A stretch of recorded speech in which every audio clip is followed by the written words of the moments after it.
Types of sports with Schoode Tor. Football discussion on the internet.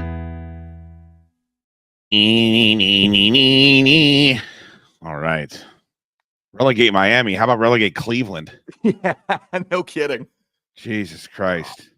Oh, boy. Oh, boy. Oh, boy. Oh, they're having trouble. Oh, they're having trouble.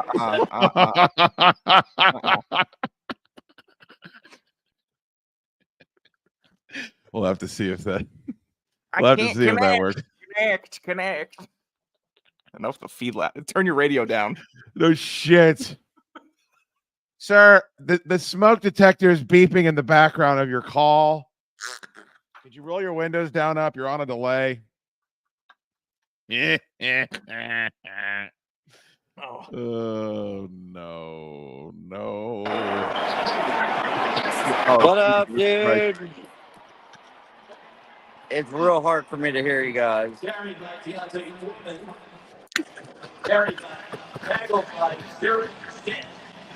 Hey, buddy. How's the game?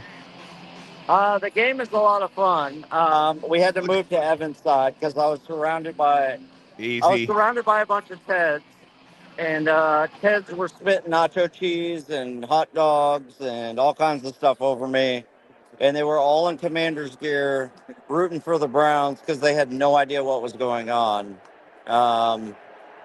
And Ted was the most normal Ted there. So nobody knows what the fuck you're talking about, you drunk hillbilly. Anthony, why did you choose to wear the hat with the world's longest brim? It's like one of those fisherman hats like that old grandpas wear. Like the brim is fucking 6 feet long. It's like a long brim. Look at that. Beautiful Raul John. Surprise, surprise. Deshaun Watson fumbled the ball again. Yeah, he's not playing well. $70 million down the drain. All right, Ant-Man, check in with us in like 15 minutes, okay? Yeah, I'll rejoin. All right, thanks, buddy. Later, bud. All right, there he goes. There's the Ant-Man and his echo live from FedEx Field. He's raising hail, Tor. He's out there raising hail like a motherfucker. Tiny boots on the ground correspondent, pardon me. If you took Ant-Man's feet and Ted's feet and you put them into your shoe, I think you'd still have about 6 inches. I really do believe that. I could take both of their feet, hold them in my hand, and shoot them at the craps table. And I think I'd be able to work that push line all evening. I think you said come back in 15. I'll go inside. Yes, that's what. Oh, he's not watching. All right. If you're watching, Ant-Man, that's what I said. You want to see the most embarrassing thing you'll see all day, Tor? Oh, please. Oh, no. No.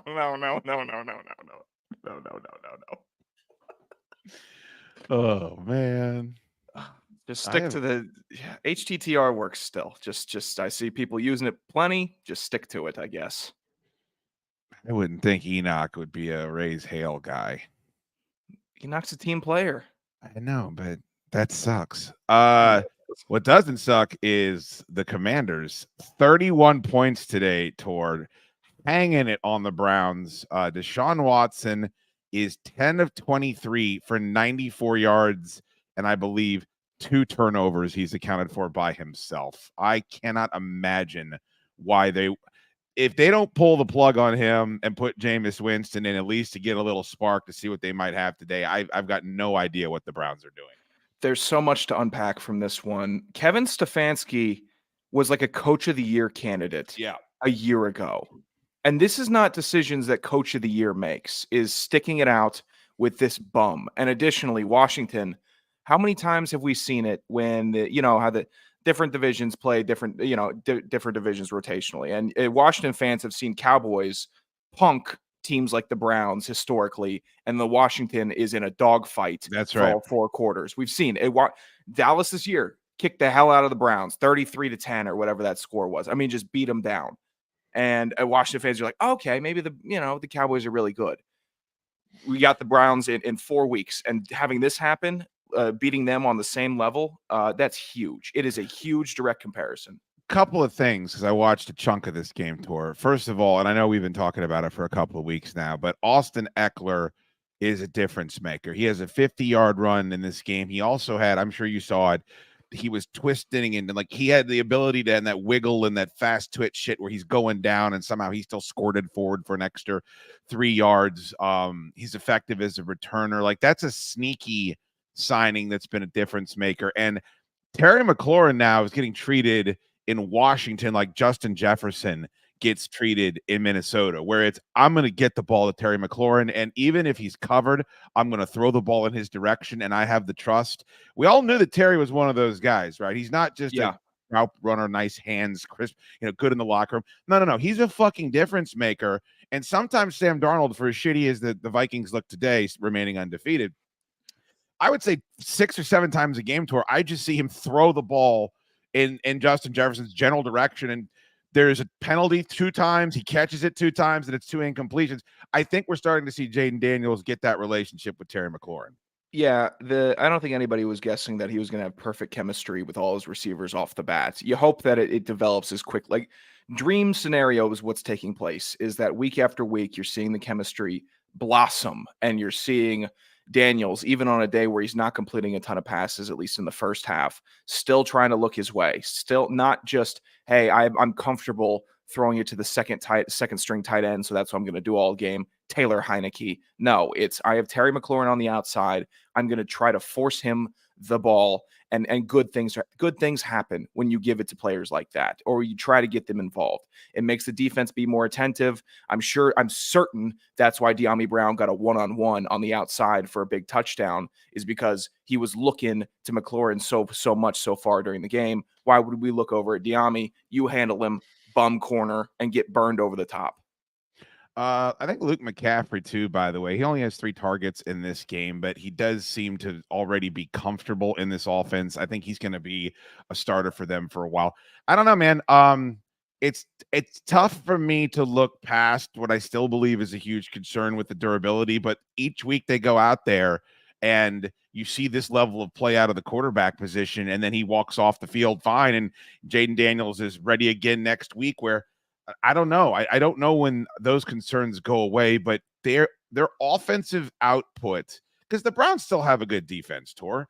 I mean, they got problems, but you're going out there and making plays. And you brought up a great fact that I remember too well being a Commanders fan all those years, is that you would watch Philadelphia hang 30 on the Panthers, right? And then the Panthers would come to FedEx and win 13-9, or the Washington would beat them 15-12, some horrible.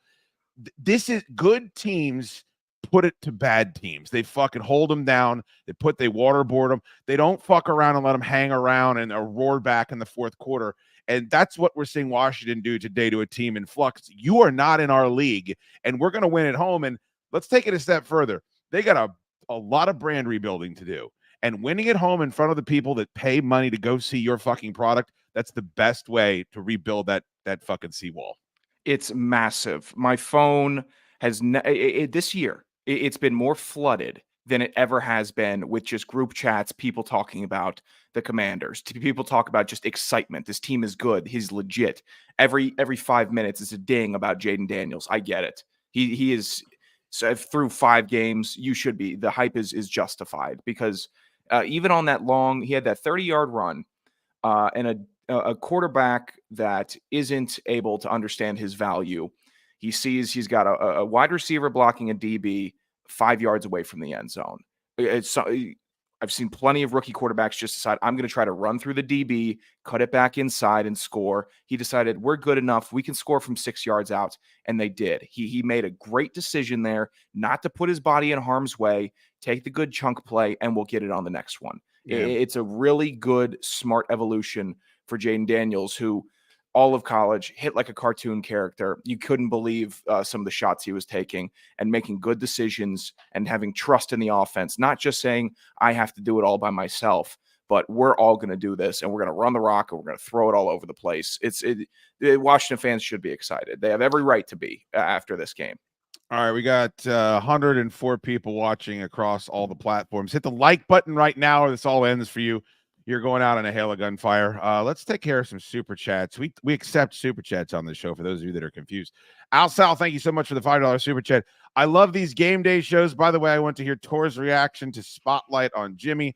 That would mean that Tor listened to the Chad Duke show. We all know that is not the case. So unfortunately, you're going to be waiting a long time on that shit. Al Jimmy's Sal. A bad person, Al. He's a bad person.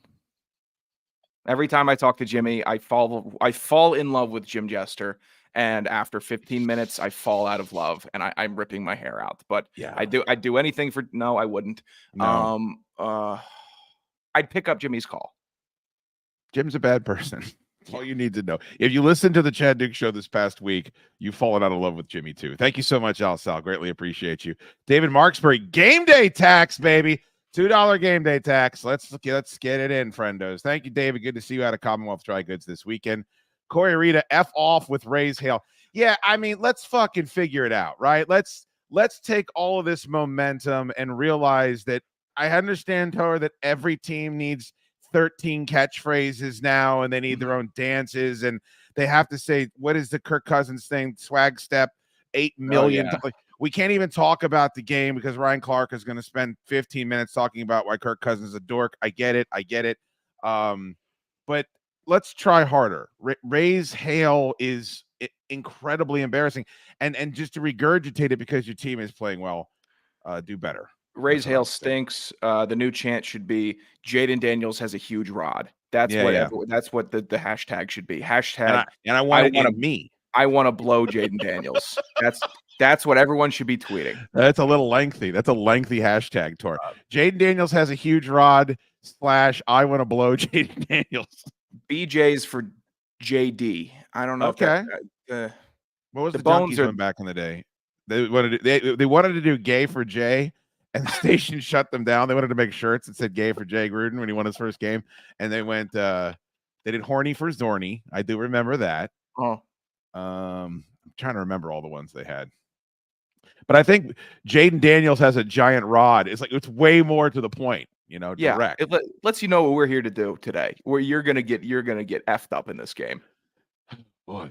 Al Sal, thank you for the $5 super chat. Nothing like watching BTOS with a full-size candle drinking American Ace. Well, that is about as much support as you can show, Al Sal. Thank you. Matthew Gross said, no lips on your location reporter at the Commanders game. That's true. We have a lip. Tor, you and I are the only ones, both types of sports is the only show with a lipless beat reporter. Thank you, Al Sal. Very much appreciate you. Bobby Double L, $20 super chat. What? Thank you for that. Happy Sunday to you, Bobby Double L. Thank you so much for being here. Thank you for everybody for being here. Hit the like button or it all ends horribly, disgustingly. Thank you, Bobby Double L. You're a good man. Good man indeed. All right, Tor, let's get the ticker going. We got a barn burner. So the what is it? Houston. The Texans were putting the boots to Buffalo. Nico Collins had, what was it? It's like a 72-yard touchdown. It was one of the most beautiful touchdown passes and catches you'll see all season. And then he gets dinged. I think they've lost 3 starters. Looks like Buffalo is roaring back into this. But I wanted to ask you this question. When we first saw these unis, I thought they looked fucking horrific. The reaction today has been incredibly positive, more positive than I thought that it would be. And that is the Houston Texans alternates. But keep in mind, people, they're not allowed to use the Oilers anything. That franchise is in Nashville, regardless of whether or not you agree with it or not. That's the way it goes. Life ain't fair and the world is mean. But they have this, which is, I guess they're using the love you blue, and then it's the H for the Houston, and then the uniforms are black, and they got a really positive review running out of the tunnel. Tor, how are we feeling about these today?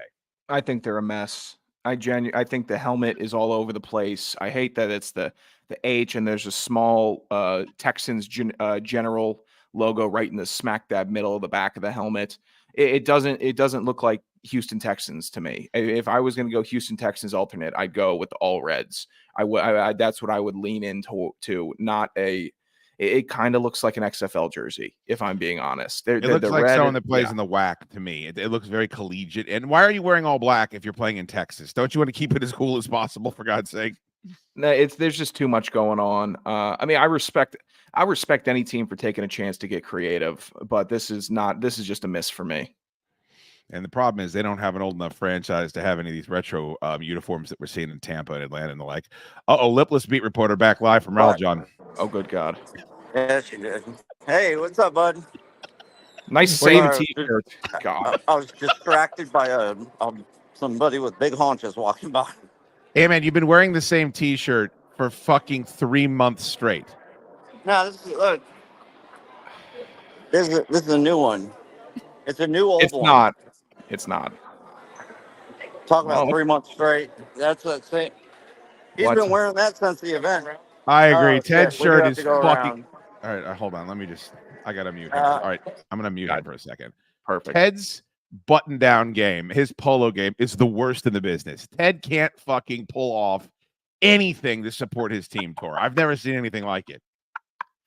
Ted's got the build.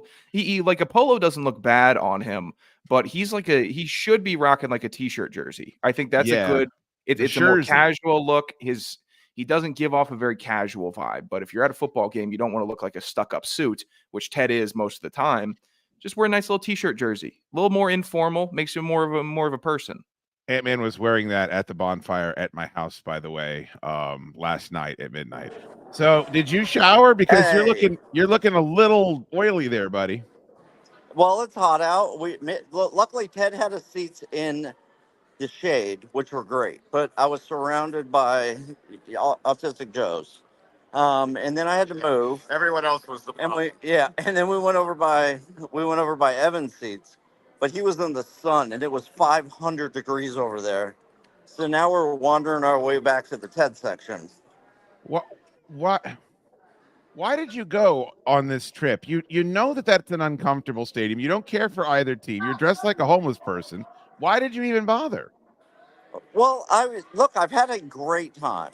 The only downside that has happened today is that I've had nacho cheese and hot dogs spit all over me by people. Hey, dude, I think we're one section. Yeah. I passed our section. I'll meet you in there, Ted. All right. Hey, look, that's enough. Call back in 15 minutes. Oh, no. Yeah, call back in 15, all right? All right. Why is he saying he's just hammered, right? Yeah, he also did not answer the shower question. He just jumped right into something else. Well, he's gone back to the same well 3 or 4 times and hasn't gotten a laugh yet, but he continues to revisit it. The nacho cheese and the hot dog. Well, he desperately wants to attack special needs adults that they were sitting next to, but he doesn't have the guts to just come out and do it, but he still wants to try to get laughs from it. So that's why we have the best beat reporter in the game, friendos. Don't think that we don't. Paul M, $20. Thank you. Eckler is still a difference maker. Yeah, man, I completely agree. 34-6 now. What does he have? 5 carries, 67 yards.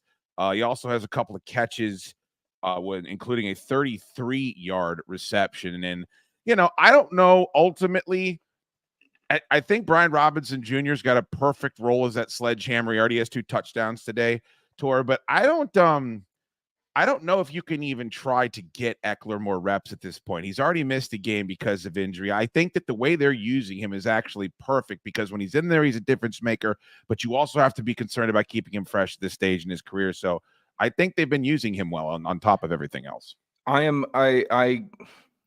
I don't, if it's not broke, I'm not in the business of fixing it. So the usage rate for Robinson and Eckler, and when Eckler went down, you have a really good third string in McNichols. Jesus, not a fraud broadcaster. It's awful. Suck. Why am I not getting any spots? I don't know. I can't say Jeremy McNichols. Everybody loved your film breakdown that I posted this morning on the YouTube channel. Everybody was enjoying that. Look, someone's provided me some good film that I think I'll give a good shot. Crack at it. We need to get you a telestrator to watch women on paddleboard crack their fucking heads off the dock. Paul, thank you so much for the $20 super chat. Orange Boy. Those Orange Boys make a difference at the end of the month. David Marksbury, $5. Reasons I don't bet. Took Colts and Browns to win outright. David. No, it's bad. I wouldn't even have thought about betting on the Browns probably for the remainder of the season. By the way, Tor, speaking of teams that their mojo has run out, I guess the bloom is off the rose for the Carolina Panthers and their renaissance under Andy Dalton as they are getting blowed the fuck out by the Bears. Caleb Williams coming out party, 17-25, 268, 2 touchdowns, including a nice touchdown pass to DJ Moore, who I don't think is going to be making any cryptic comments to the media. He already has 2 touchdowns. And get this, Tor, he is gone for 103 yards on 4 receptions. Bears offense getting right against the hapless Carolina Panthers.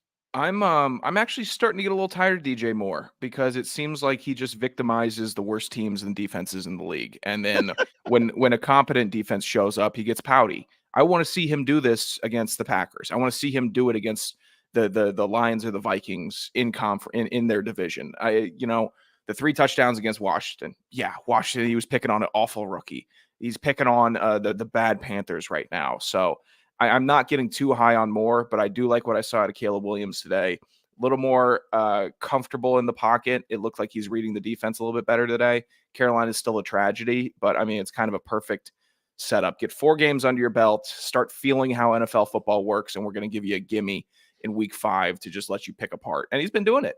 That's what you want out of Caleb Williams. Just I don't need to see him do 500 yards and 6 touchdowns. I just need to see him throw the ball to the receivers that are open, which he has been doing successfully. I don't think it's a coincidence either, Tor, that DeAndre Swift is out there playing well, 19 carries, 72 yards. He also has a couple of catches, including a 42-yard reception. I think if you want to make a young quarterback comfortable, there's 2 things you can do. One is, of course, you can protect him. But 2, also, if he has an outlet, he has a guy that he knows is going to be productive. So I guess you don't have that.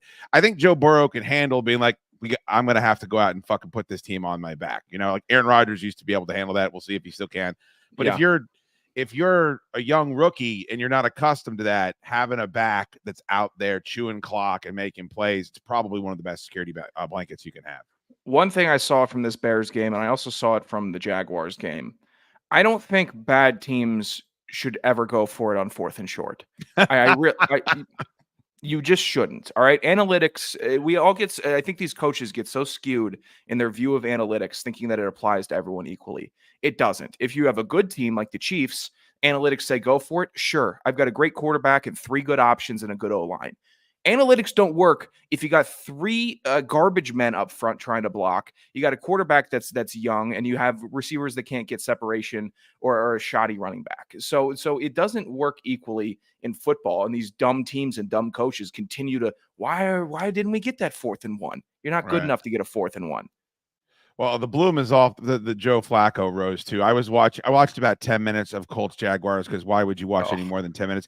And he dropped back to pass with his old ass. And I forgot who it was, but one of the linebackers for Jacksonville just came up and just took the ball out of his hand. I mean, didn't spike it, didn't swat it, didn't smash him off the ground, just grabbed the ball, and then that was it. He was off to the races. And you Jerry forget taking the marble rye. Exactly, heading up the field. That's mine, you old bag. He says, "Shut up, you old bag," as he's fucking running up the street. 0-4, the Jacksonville Jaguars are. This is the definition of a must-win game. If you don't want to fire the head coach and make the admission that you shouldn't have paid Trevor Lawrence, you got to go out there and win this game up 27-20. And Brian Thomas Jr., I remember you talking about him, Tor. I remember, I forgot who I think we had Ryan Roberts on. Yeah. Way back, talking about him and what they thought he was going to do. This is a pretty deep wide receiver class, and he's one of the best ones right now. What has been a pretty goddamn bad offense at times for Jacksonville, and he's still been productive the entire time. Yeah, I mean, but hey, at least they're wearing the '90s uniforms today. I mean, that was good for them. I didn't see anything about that on social media. By the way, if you're going to wear the '90s uniforms, they should look substantially different than the shit you just wear every week. There's really not that much of a difference. Though the Jaguars, it's so unfortunate to see, because I don't think firing the coach gets them immediate 6 wins this season. It's over, and this is like this. I start feeling bad. My anger is gone. I'm in the first week of October, where now I just start feeling bad for millions of fans that have nothing to root for. Who are you going to root for on the Jaguars? Because I think they're completely out of it. It's going to be another tankathon. It's just a really rough scene. They don't crawl out. I mean, it's going to be Texans coming out of the AFC South, seemingly handedly. I don't know if you saw, but last week there was a big win by Mason Rudolph in the two-tone blue. That climbed right back into the fucking I don't want to call it pole position just yet, but I don't spend any time feeling bad for Jacksonville Jaguars fans. They are garbage. I've never met a more needlessly hostile group of people in my fucking life. Nobody spends any time thinking about the Jaguars. They walk around with this giant chip on their shoulder, like everybody's out hating on their team. We don't have to. We can just accurately assess what your organization has been since inception, minus a couple of Tom Coughlin years with Mark Brunell. You're garbage, and you have been and will continue to be so. Let's see here. Tom G, $4.99 game day tax. Thank you, Tom. Generally, we don't charge taxes, but we'll gratefully accept them. David G says #blow JD5. Does that work? Oh, that works big time. That's better than raise hail. I mean, I think we agree on that. Just get all over that thing. Make him feel. I mean, come on. What? You think he's getting right with stretching and yoga the next day? No. That's a different type of cold tub you're going to submerge yourself in. Is Tor's mouth, tonsils. Fat tax. I love the lipless beat reporter. You're the only one, Al Sal. He's a fucking drunk who's been wearing the same clothes for 3 months. By the way, Tor, it's 90 degrees at FedEx Field today, and he's wearing all black. The thickest black T-shirt of all time. He bought that shirt from Commonwealth Dry Goods, by the way, in 2018. I was there when he did. Oh, Jesus it's Christ. A fine shirt, but we got to get some others in the rotation. Keep doubling down, Enoch. Keep doubling down. You stick to your guns, brother. When Jaden has them in the fucking postseason and you mouth breathers are holding up raise hail, we're trying to help. Help you here. # left hand up. Oh. You need to have a better dude. It's so bad. I used to think Who Day was bad. I was more embarrassed by Who Day because I'm like, Who Dat sucks. And then you ripped that off. Like, how low are you? Yeah. It just let the thing. Whatever just let the thing come naturally. Don't force the thing. Don't force it. Like, in college football, every school is trying to claim the killer's Mr. Brightside. It's become like the college football song. Every school is trying to be like, oh, we started the Mr. Brightside tradition. Just let it naturally come to you. It's so embarrassing having all of these people just try to fight and bicker for the rights of that basic song that has now become criminally overplayed. Yeah, I mean, Styx happened over decades. Playing Renegade at the Three Rivers Stadium. Metallica, fucking Enter Sandman, of course, in Blacksburg. Jump Around at Wisconsin. Yeah, everyone's got one, but you just got to let it happen. Yeah, there's the more embarrassing than Raise Hail Tour is Ravens fans spelling out Ravens now 50 years after Jets fans started doing it. It's another AFC team. Are you aware of this? That? Do they really? Every game. Oh, RAVENS Ravens. Every time I hear it, I cringe the fuck up. And I don't see any of my Ravens friends disavowing this shit. You know how fucking thirsty you look? You're ripping off a dog water franchise for your fucking traditions. It's a 4-letter word also. It's not Ravens. Do the call bit. They should be calling genuinely. I know we calling did it. Yes, call. Call. We did this the bit 2 years ago about what Ravens fans should do. They haven't picked up on it. It's the best option that I've seen pitched for them. It's one of my favorite bits. Yeah. Let's go. Oh, yeah, here, touchdown. Here, we'll do it right here. All right, you start. Tell me about Lamar Jackson and Derrick Henry in the backfield. Yeah, so we have Lamar Jackson, read option, Derrick Henry takes it. Oh, Jesus. Wow, it's a first down Ravens. I'm not sure what happened in the booth here. Is there tell me about your favorite lean cuisine real quick. My favorite lean cuisine. Yeah, I like the chicken Alfredo with the broccoli in it. So, you heat it up for about 5 minutes. Oh God, okay. Oh. Maybe I'll switch it up to like the Thai noodle. Oh. Okay.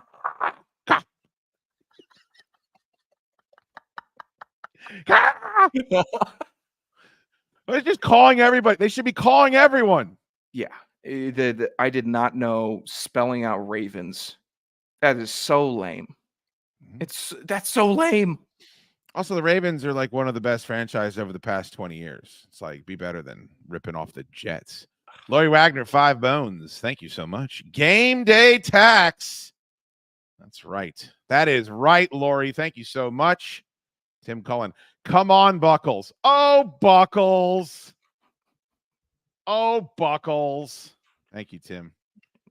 Al Sal, $2. Fat tax. How's the fantasy league doing? No one cares. You're going to have to sit there. Sark, you can call me if you need to, Tor. When you think about getting fucked in the butt when it comes to fantasy football, before it was noon, my day was over. I'm going to explain to you what happened, and then you can go ahead and tell me to piss off.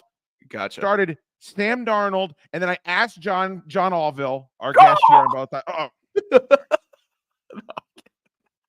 I'm sorry. I'm starting Tutu Atwell and Jalen Polk in my league. I got caught early in my analysis. Listen to me. Sam Darnold and Aaron Jones. Aaron Jones gets knocked out. Sam Darnold throws for 40 yards total. And then the son of a bitch I'm playing started the Vikings defense that spent their entire afternoon up Aaron Rodgers' sphincter. Sacks, touchdowns, interceptions. Every time they went out on the field, I was getting bum-effed. The Jets are bad. The Jets are legitimately in trouble. Well, I'm really glad the NFL, when we export a product, how you go on the road and you play college football, it's like you probably were told you don't just represent yourself, you represent your unit, you represent your team and your organization and your state. I'm really glad that when we're outsourcing the NFL, the Brits get exactly what we get, which is nonstop flags, nonstop PI, referees conferencing, constantly on television, grandstanding, carnival barking. That's what all those fucking people. Let's go see what American football is all about. They really seem to be into it. They must think we're idiots. Look, they're wearing pillows on their heads, and the whole game is about the referees chastising and tisking people. What a tragedy today was. I mean, look, the Vikings were eventually going to regress back down to the mean. The Jets have a legit defense with really good DBs and a D line that likes to get after a quarterback. So this is not as much on the Vikings playing poorly, but I mean, the New York Jets have legitimate issues within their whole offense. And Saleh, they're already calling for him to be gone. Rodgers seeing washed tweets. It's rough.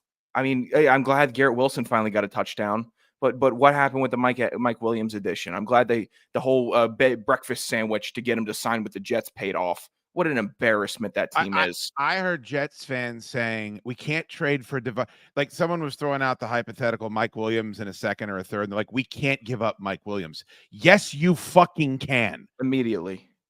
By the way, if you want to understand like the level that we're talking about here with Robert Saleh, he's 20-36 as a head coach. Okay. We have a sample size. He has a resume.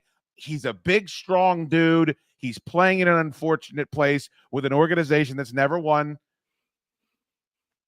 I've seen enough. I think that if somebody else was the coach of this team tour and they had more discipline and they made different decisions in the front office, you don't trade for a guy that you don't know is going to sign for you and then politicking to get traded back to his old team that he wanted to leave, which, by the way, is physically impossible.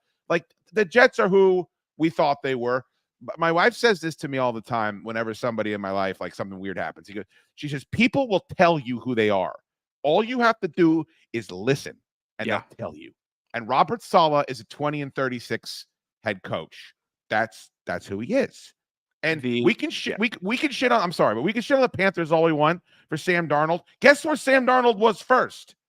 You know, like this is we forget about that because we've just been kicking the shit out of the fucking Panthers for the past 6 weeks. I'm sorry. Go ahead.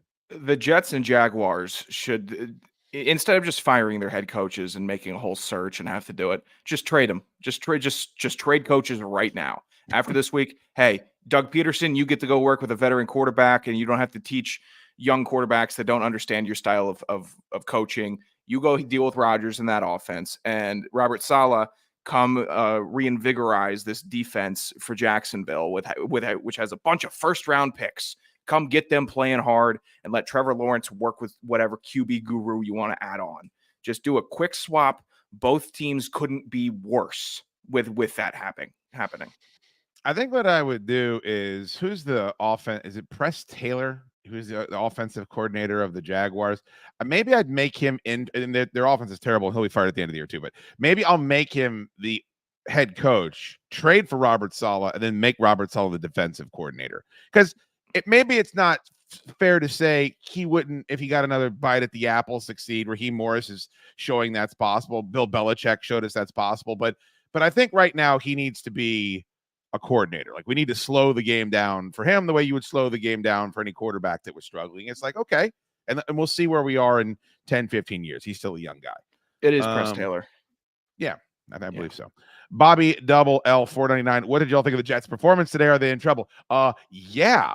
Also, because Aaron Rodgers was getting crushed and was literally dragging his dead corpse. You see that gift tour that people post whenever a wide receiver gets traded to a better team, and it's that dog dragging his dead legs behind him, and then he gets a certain amount, and he springs back up like that. He's not springing back up. He's the dog. Well, the dog is bullshitting everybody, trying to pretend the dog's a paraplegic. That's what Aaron Rodgers looked like dragging his carcass off the field today. The Jets are in legitimate trouble. They get the Bills on Monday Night Football next week, then the Steelers on Sunday Night Football the following week, and then 2 weeks after the Steelers game, they have to play the Texans. So they will probably lose 3 of their next 4 with a win against the Patriots. Breece Hall, 9 carries for 23 yards. Braylon Allen, 5 carries for 13 yards in a 1-score game. Ultimately ended up being a 1-score game. And look, I know Brian Flores, the alchemy that he's putting out there on the field, the dude deals in mysticism when it comes to twisted motherfuckers up. I mean, Brian Flores can program a good defense when he doesn't have talent, and Minnesota's got some talent. So I get it. That's tough. You're on the road. You're in London. I saw someone say that the Vikings are the worst 5-0 team that we've seen in the history of football. And I don't buy that at all, Tor. I think this was an ugly performance by them, but it's against a good team with a quarterback, and you're on the road in a very strange set of circumstances, and you figure out a way to fuck up less. They played poorly and won. That is the mark of a good team right there. The Vikings a couple years ago were like 7 or 8-0, and they were much worse than this team is now when they had Kirk Cousins leading them to undefeated start. Hey, Jack Capatoro, Breece Hall at 3. I'm sure I'm taking Breece Hall at 3. You dunce. Do you just keep that magazine there to get angry? Yeah, I do. Oh, dude. I think people were taking Breece at 2. I mean, fucking Breece Hall is one of the hottest names in fantasy football going into this season. It's because his name is Breece Hall. Okay. That's why people like it. It's just, I get it. He had a really fun year, but he wasn't the third. He shouldn't have been the 3rd highest drafted fantasy running back this season. What's the name of that back in Seattle tour? Charlemagne the God. What's that guy's fucking name? This is Zach Charbonnet. If that guy's name was Gerald Everett, nobody would be saying his name. But because his name is Billy Charlemagne, fucking everyone just loses their shit. Dukes is right. Thank you, Enoch. $5 super chat. Once they put more focus on the refs, officiating went downhill. Bro, I'm just saying, like, one of the reasons you want to go to London is because they want to put a franchise there. And they would do well. They had superstars. This is a good game tour. These are two teams with playoff aspirations, with stars on both sides. The best wide receiver in the league. And you go out there and they do what they always do. They enable these referees to have the power and not be criticized to go out there and just throw laundry all over the field for 60 fucking straight minutes. No, it was a mess. I'm sick of the officials. It's tough. I haven't been as angry like with egregious calls so far this year. Like, there hasn't been one that's like stuck out like, oh, that cost my team. I'm kind of moving past that into just, is it every play? We're calling holding on every play. It's tackle gets a hold of the inside of the shoulder pads, which is pretty tick-tacky. I mean, there is holding on every play, and if they're choosing to call it on once a drive, that's too much. You can't expect offense to thrive in this league, which is what people want, if the officials are impeding it. No matter what rules you put on protecting the quarterback, if you keep on pulling the offenses back, then that's going to keep on hurting the product. Tor, is there a Pro Football Focus stat? Does anyone do this where they not only take a wide receiver's production, but they add in the flags that they draw for PI? Because I think and Jamar Chase had an incredible touchdown catch today. He's on fire. You want to bitch about who the number one wide receiver in the league is. I'm not going to argue with you. I think it's Justin Jefferson. I think most people do. If you add in what that guy draws, because it's down the field PIs, I mean, and it's 50-50. Sam Darnold is not dumb. He's learned this very quick. I'll chuck it up, and 30% of the chance will be incomplete, but he might come down with it with another 30, and the other 30 is he's got I'd say he's roughly got a 66% chance of something good happening anytime he throws the ball up to Justin Jefferson down the field. I would love to know the added bonus of having that guy draw all those penalties, how much that helps his team. That would be, I'll do some scanning and see if anyone is tracking that. Jamar Chase, if you have a big, long wide receiver that's a little bit, that can sell it, and because when he goes up and he gets a PI, he sells it. His arms flail a little bit, his legs kick out. And then I go back to 2020. Atlanta should have been DOA that season, but it was Calvin Ridley, deep ball, and they got three PIs a game just for Matt Ryan, dead arm, just chucking it downfield, moving the offense an extra 20 yards. It's the PI merchant thing. It's frustrating. It's frustrating to see quarterbacks not really, pick apart a defense like you would hope they would, and it's just PIs bailing them out. But it's a part of the game now. If PIs are being called for really tic-tac stuff, then you have to think, if it's 2nd and 10 and we're stalling, let me see if I can get a PI down here if nothing else is open. It's a good strategy. I think Enoch, here we go. Bad reception at stadium, double paid. All right, Enoch, I owe you a $5. Well, actually, Google takes about $2 of that. So I owe you $3, Enoch. The rest is on you for a bad reception tax. And the fact that you're a Raise Hail proponent. Not a Commanders. I don't blame you for being a Commanders fan. A Raise Hail proponent is embarrassing, because why are you hailing Commanders? That doesn't even make any sense. Like, they just tried to. Is Enoch avoiding Anthony like a plague at that stadium right now? Is he at the game too? I think he just said a bad reception at the stadium. Okay. Yeah. Okay. Well, that means I would assume. Stay away from him. Do not get in that vortex, Enoch. Of course, a former guest of the Both Types of Sports internet program. I don't know if you saw this, Tor, but I thought this was one of the funnier tweets. Jay Gruden next to a woman with a "I survived the Snyder era" T-shirt, and he tweeted out, "Glad someone did." Both Grudens are on fire right now this season. I love them so much on the internet. Jay doesn't give an F, and then John is sitting in a dark room, just yelling about film with the messiest whiteboard, with the most convoluted whiteboard that I've ever seen. If I zoom in on it, it feels like I have dementia. Nothing is reading how it should be. Let me tell you something. The NFL Network would love to have John Gruden's "I Love Football" podcast numbers. I mean, he has to do better numbers than the NFL Network, because they just constantly are firing. And then he's just a madman, like you said, screaming into a void. And YouTube, man. If you get fired, go to YouTube. You can make something happen. I can't, but you could. Well, if your last name's Gruden, you can. Why aren't they doing a show together? Why don't they do Jay and John in the morning? Like, you know what they should do is they should both pick a place they like. Like Tampa. Uh-huh. You buy a radio station. You're the morning show. You bill 1 million hours. It pays for everything. Then you put everything out on the internet as well. You do your own cameras. You do your own. They would fucking now. It's work.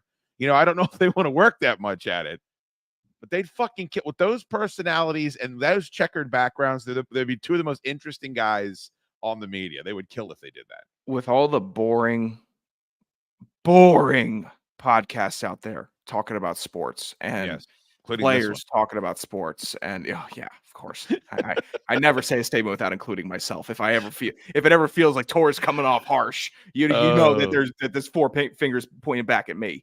But they would do I think a very entertaining show, and I'd like Julian Edelman is a bit of a dummy, but his podcast gets good guests and they tell stories, fun stories. And I think that the Grudens have a lot of those. And if they had, and they know everybody. If they had 5 clips with good stories, the podcast does 1 million followers. It does 10 million views, and they're huge on TikTok. And it's another world beater for the next 2 years. Did you see Bo Nix arrive at the stadium wearing the throwback Orange Crush jersey today? I did, yes. Okay. It looked good, right? I love the Orange Crush jersey. It's the best jersey they've ever had in Denver. Do you remember? Okay, somebody actually tweeted about it. I remember this, and I was glad somebody else did as well. Because first of all, I correct me if I'm wrong. The jersey they are repping today is not the team that Elway was. This is back in the 70s. So there was a different number 7 at quarterback. If there's a Broncos, Rhett Rothberg probably knows. There's a different number 7 that played for the Broncos for that team that is technically wearing the jerseys that they are paying homage to today, right? So there's like a little back and forth on Broncos Twitter. I just caught a taste of this today, Tor. I really have to extract. I did a very good job of many years for not involving myself in NFL Twitter, and I've got to figure out a way to get back there. Of course, that's not what I wanted to show you. Craig Morton, I think, was the quarterback. Yeah. So there's some debate on whether or not he is wearing a Craig Morton jersey or he is wearing a fucking who gives a shit, right? Who gives a shit? Who gives a fuck? But if you recall, the most famous reindeer of all, this is what fucking Russell Wilson wore when he came into the stadium. He wore his own jersey. Yeah. He wore his own throwback fucking jersey to the stadium. I'm turning all the way up. I've turned all the way around on Russell Wilson now. You love him? All the hysterics. I'm far enough away from him now where it's not corny. It's just, I'm Russell Wilson. I'm married to Ciara. I'm going to do whatever the hell I want. And I'm going to be weird, and you're going to have to accept it. Any chance it's a massive troll job? I just don't think he cannot be this oblivious to the way he is perceived by the rest of the league. It's impossible now with social media. You can't avoid the way people feel about you. There's Bo Nix, by the way, looking sharp. Yeah, it's not a troll job. It's a very, which I think this is a fun trend compared to all the other fashion walks that players do entering the stadium. A lot of the young quarterbacks have been repping old quarterbacks from their teams. Like Jordan Love rolled up in a Brett Favre jersey a couple weeks ago. Like I just love that. Pay a little homage, and because 1, you look good in it. Football players look good in a football jersey. 2, you immediately get fans on your side. Every fan wants to think that the quarterback and players on their team love the team and the history of the team as much as they do. They don't. All right. They're football players. They're focused on blowjobs and throwing touchdowns. That's what they're focused on. From there. They didn't grow up with that team. They often grow up rooting for the Dallas Cowboys. But if you wear that and show a little love, it's like a little bit of giving back to the fans and playing into their delusion. It's such a smart move. I love it because I'm a big stupid mark also. If Cousins rolled up in a Bartkowski jersey, I would mark out and I'd have a great time with it. But or Troy Anderson in a Keith Brookings jersey. It's such a smart move. I love it. It's a sharp look. The retro jerseys always look better. I think that it should just be overwhelmingly positive for Knicks, whether it's an Elway jersey or a Morton jersey. All right, we got a couple of super chats here. The problem with this from Al Sal, $5. Thank you, Al. Problem with importing a franchise is that players would be eligible to play due to legal concerns. Oh, he's talking about overseas. I think what you'd have to do, this might sound really stupid, and most of the things that I do have a tendency to be at risk of that, Tor. But when we put a base or an embassy overseas, that is American soil, correct? Like that is, I believe so. Protected under the U.S. government if you're within the boundaries of the embassy. Our laws, and we've got an agreement with those countries that is our laws apply there, not that of the countries. Maybe they could put the facility somewhere where that apply, but then you'd have to live there. Yep. You're gonna have to draft people that can get a fucking passport, and that would be a gigantic weakness, I would assume. But foreign-born players come over here and play in the NBA. They certainly play in basketball all the time. I mean, other countries have been figuring this out for a very long time.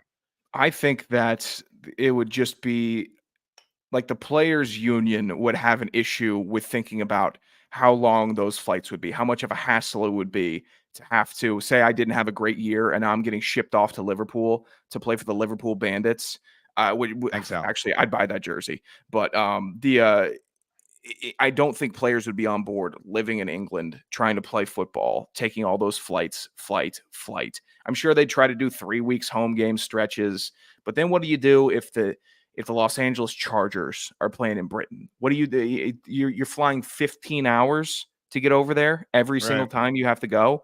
I think the players would take a stand. I don't see it actually becoming feasible. A couple games a year, it's starting to still. It hasn't worn off on me. I think that's the best route to international growth that the NFL has, not just putting a team over there.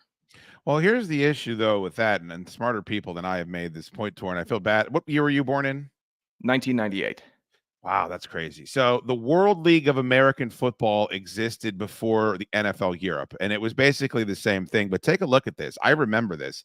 These are the teams that were in the 1991 season, and you see Sacramento Surge and London Monarchs. I mean, how fucking far away is that? Orlando Thunder, Barcelona Dragons, Raleigh Durham Skyhawks, Birmingham Fire. I mean, they did this for a league tour that made zippy money, made no fucking money. You know, this was their WNBA, and you got to look into it because it's so much fun. Like, I don't know if you saw the thumbnail that I posted for today's episode. It's a fucking, not Pat Garrett, Jason Garrett, that former head coach of the fucking Dallas Cowboys. Oh yeah, just getting ready to slang it for the San Antonio Riders. I mean, it's just fantastic. So they've done this. Yeah. Garrett's dyeing his hair now. It's rough. It comes off way too red on the NBC broadcasts just when he's calling games on Saturdays. It's awful. And I think they color corrected on the Sunday Night Football show. I don't know how they do it. We have completely let this show get away from us. We've barely talked about the games, for God's sake. Zachary Johnson, $10 super chat. Love you, boys. Hail to the Redskins. Stick with that. Just stick with it. I know it's somewhat delusional. The team's not named that anymore. I understand it, but hail to the Redskins sounds so much better than, what does he not keep saying? Jesus fucking Christ. Take command. Is it take command or is he a raise hail guy? I'm grandfathered in. I've considered myself grandfathered in. If you start rooting for the team with Jaden Daniels, fine. I'm not going to have any issue with you doing the raise commanders or whatever. But if I've been watching this team in this area for 18 years and then they just start losing their minds, changing their name, I think you're grandfathered in. You can still run the old name. I think it's the only thing that isn't completely embarrassing as well. Largemouth ass, there's our guy. Not a Washington fan, but Quinn has that team playing tough. Yeah, man. On both sides of the football, too. We know what side of the football he's focused on. I don't think anyone would think that Washington is overly talented. They've missed on some draft picks on that side. And I think that you have to start taking them seriously. Hot Man came into my store yesterday, Tor, and he's like, I don't want to trade for Devontae Adams. I don't want to. You better start becoming comfortable with the notion, and I'm not going to get too far ahead of myself, that they're better than you thought they were going to be. And people thought, it's not like people were sleeping on Jaden Daniels and the Commanders, Tor. A lot of people are saying 7-8 wins. You know, they're going to be a team that surprises some folks. This could be a team that by a couple of weeks is running away with the NFC East. And if you can go out and maybe it's not Devontae Adams, but we talked about Amari Cooper, who's younger than Devontae Adams, that probably isn't going to take there. I don't know why Oakland is sitting here saying you must give us a second round pick. We all know. Everybody knows he wants out of there. You can't. The situation with Dobbs and fucking in Green Bay, Tor, and with Devontae Adams in Oakland is different than what's going on in Cincinnati, where they're mired in this shit. No one wants to play here. We don't give a fuck. We're not giving you any money. Like, you have expectations if you're in Green Bay. You can't just afford to let a guy skip fucking practices and I'm malcontent. That motherfucker is getting more targets when Jordan Love is in there this year than he did last year. And he's throwing a fucking hissy fit because Malik Willis is out there winning games for them and not throwing the football at him enough. Yeah. Good draft pick, Anderson. Gigantor. I'm glad I have him sitting on my team. Dropped him. Suck. I actually handcuffed him with Christian Watson because I knew one of them was going to be a failure. They both are. Are you projected to score 50 points this week? Because I'm projected to score 50 points this week. Let's see. I might be under that. Oh, I hate fantasy football. It's awful. I know so much about football, and I have the dumbest people in my lives that know nothing about the sport that watch one game a week beating me. Jamar Chase. Yeah, 41 points. Yeah, I lose. I lose this week. You benched him? No. I'm playing against my opponent has Jamar Chase, and there's nothing you can do about that. Yeah, there's nothing you can do about that. Largemouth asks, thank you for the $20 super chat. Greatly appreciate you always being so supportive. All right, Tor, I want to get your response to this. I just want to be out there for my team. You know, I want to be out there giving them the energy that they require, and then vice versa. And I'm out there. It's David Njoku this week. Oh yeah. Being as confident as he possibly could.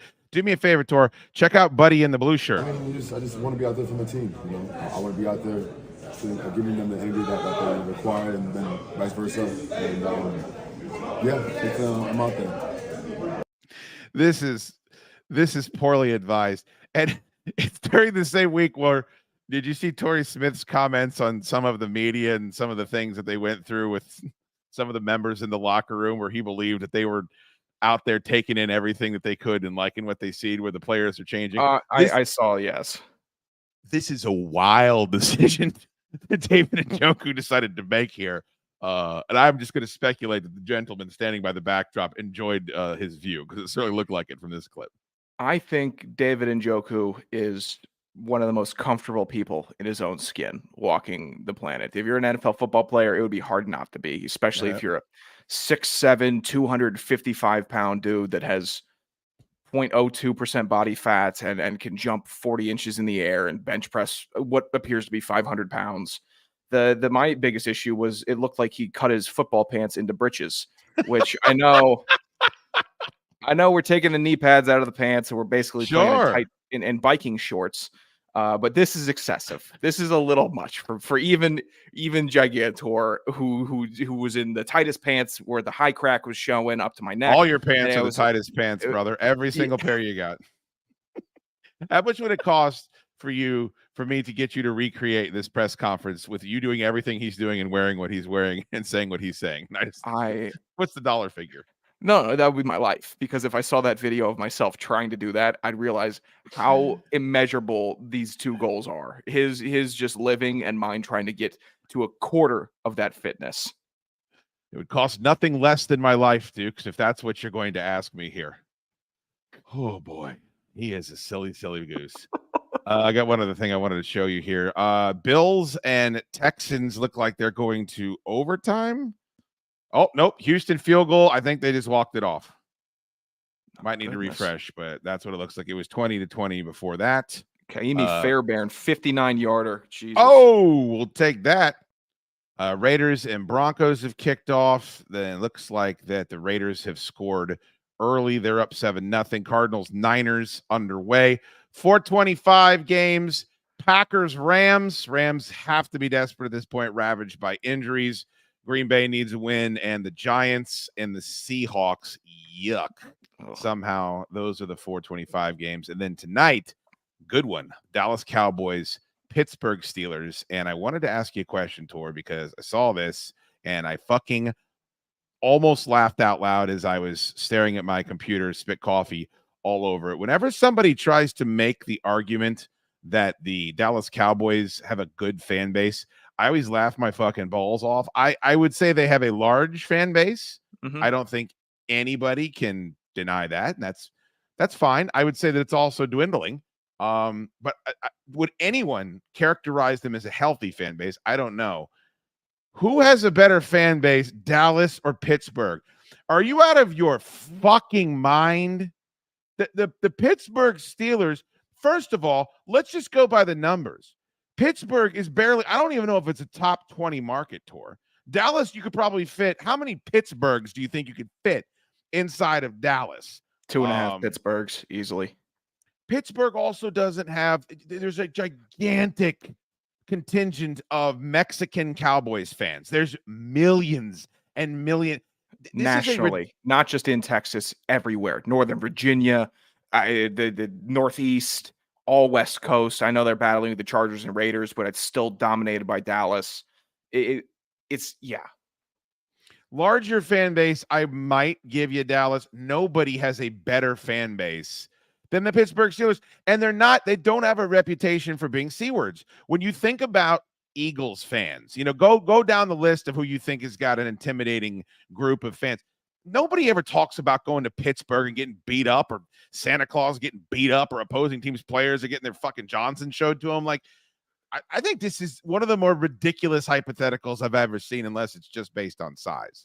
Steelers fans on the internet are very annoying. They're a little entitled, but for the most part, the Steelers, the first thing you think of is 50,000 in the lower bowl waving that terrible towel, being very into the game. You think about how well they travel. Steelers fans sacrifice all of football season to watch the Steelers. They go to the games, they tailgate like hell, they travel well.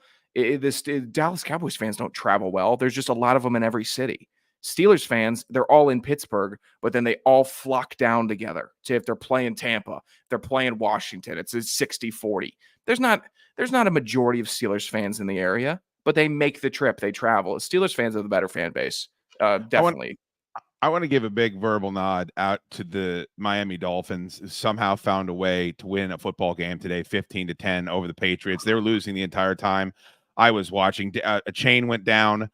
We all know about all the injuries they have on this team. They've been as low as you possibly can be. And I guess that Antonio Gibson starting over Ramondre Stevenson was a bit of a bust for New England. That is, that's a monster spot to get a win in. I know it's the Patriots tour, but they have every reason in the world to roll over and die and go away. And they've given their entire existence right now breath. That's a big win for them. For as bad as the Dolphins were and are without Tua and with Tyler Huntley in, this is a game that you cannot lose if you really want to stay fighting. You can't let the Patriots be 2-3 and you're sitting at 1-4. That you will have zero success for the rest of the year. Everybody's getting fired. 1-4 is a death sentence. It's a huge problem, and the Bengals are trying to stave off 1-4. They're going into overtime with Baltimore right now. They're finally playing above expectations in a nice playoff game for the AFC North. Hey, shouts to Odell Beckham Jr., by the way. Big debut for him, auspicious debut in Miami. 2 targets, 0 catches. Good choice, big man. Boy, if that guy had made some different decisions in his career, I wonder what it ultimately could have been. All right, lastly, but certainly not loosely, I think Greg Zuerlein proved that he is the rock of all rocks today, Tor. I don't know if you saw this footage, but this is a happily married man, or maybe an unhappily married man, because he felt compelled to not deal with his surroundings the way you and I would. I don't know if you've seen this footage, but when we actually saw this earlier, let me see if I can remove from studio. He was over warming up, I guess. Oh, yes. Kicking field goals. You know what I'm talking about? Yeah, very much so, yes. All right, vamp for a little bit, because I'm going to go ahead and have to fucking drop this thing to my... So for special teams, kickers, snappers, punters, they always go out to the field early. And they're always very excited about it because they're all dorks and nerds, and they get some shine to kick the ball really high and kick the ball really far. I live with a former specialist. He was a terror when it came to this. He couldn't wait to be the first on the field in pregame. But that's just how they operate, and a lot of people don't respect specialists. You really shouldn't, but you need them on their team, and you want to have them in their zone. And they're all weirdos. They're like pitchers. The kickers they're very heady. They're everything is very minute detail, and they have to have a very certain pattern and rhythm that they get into, and that can't be interrupted. So if they go from a 25-yard kick, 30-yard kick, keep on changing the corners, the angles, make sure where I'm good from today. then that's what their process is. And they don't typically let people get in their way because it is their process. I certainly don't. Let me mute this because the fucking I forget how terrible music is all over the place. This sounds like Glory Days later on tonight when I'll be watching football. No. You guys want to know what it feels like to be inside of Glory Days with Schoode on Sunday night? I'll fucking tell you.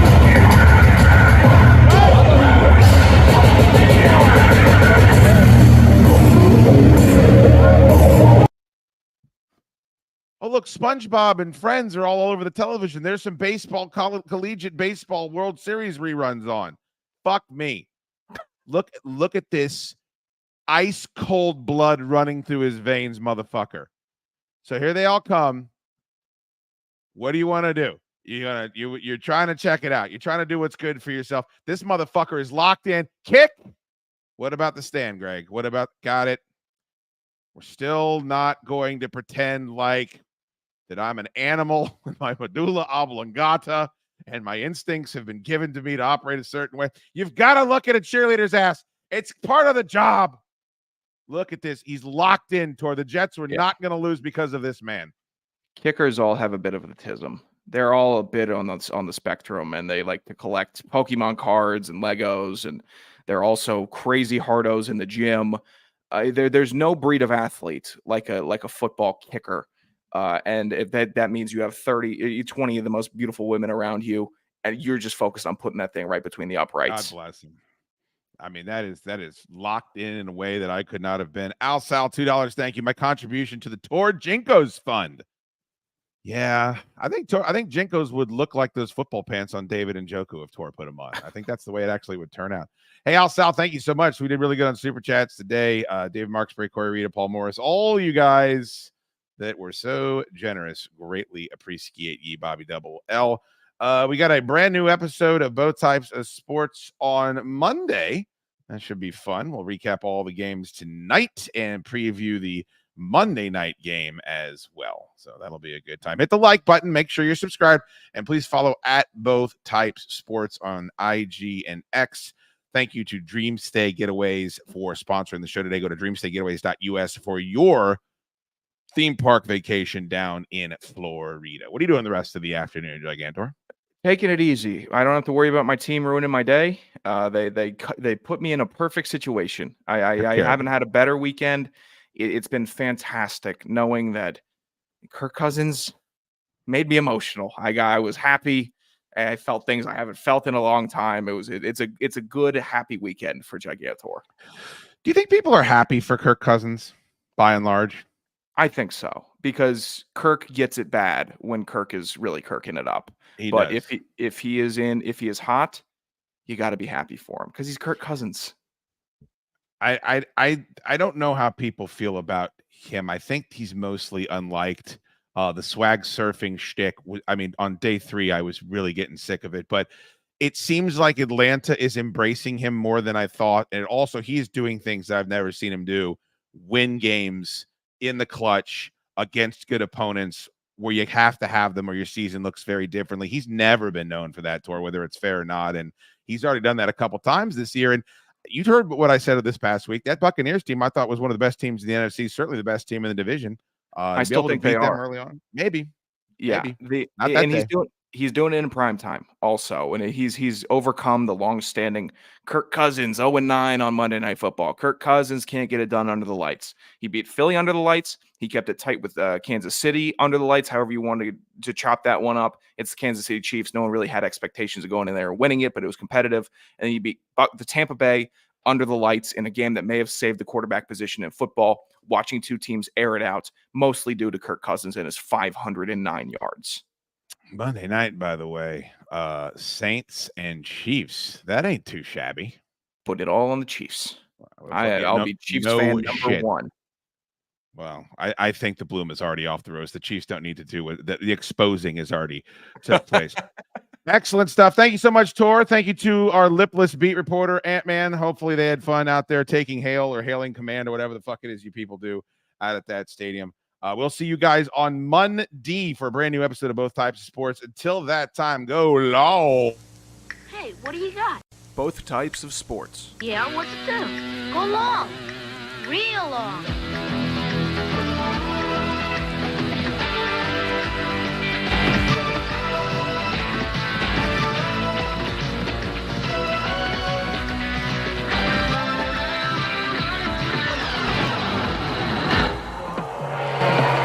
Nice toss.